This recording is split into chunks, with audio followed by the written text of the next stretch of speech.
অনেকে Honda X-Blade খুঁজছেন কিন্তু এক্সব্লেড পাচ্ছেন না, কিন্তু তারই ধারাবাহিকতায় কিন্তু আরেকটা বাইক আসছে, সেটা হচ্ছে হুন্ডা এসপি 160।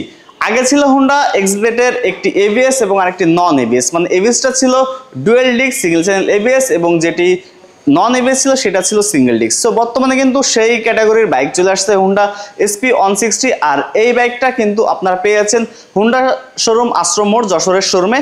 আর বাইকটার ফিচার যদি বলা হয়, বাইকটাতে পেয়েছেন আপনারা AFI VS6 এডিশনের ইঞ্জিন থাকছে, পাশাপাশি ফুললি ডিজিটাল মিটার পাচ্ছেন এবং এই বাইকটার মাইলেজটাও কিন্তু খুবই চমৎকার দেওয়া হয়েছে।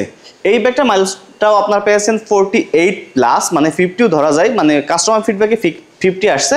সো সেই ক্ষেত্রে আপনারা কেন কিনবেন না এই বাইকটা, অবশ্যই কমেন্ট করবেন যে এই বাইকটা কেনা উচিত হবে না উচিত হবে না। যারা এক্সব্লেড লাভার আছেন তারা কিন্তু একবার হলেও এই বাইকটা দেখতে পারেন, যেহেতু এক্সব্লেডটা বর্তমানে অ্যাভেলেবেল নাই, সেই ক্ষেত্রে হয়তোবা এই বাইকটা আপনাদের সেই এক্সব্লেডের যে কাঙ্ক্ষিত যে আশাটা ছিল সেটা কিন্তু আপনাদের পূরণ করবে এবং 12 মাসের কিস্তিতে কিন্তু আপনারা এই ব্যাগটা পারচেস করে নিতে পারবেন ভ্যানাস অটো আশ্রম মোড়ের শোরুম থেকে। তাহলে দেরি না করে এখানে চলে আসুন ভ্যানাস অটো আশ্রম মোড়ের শোরুম।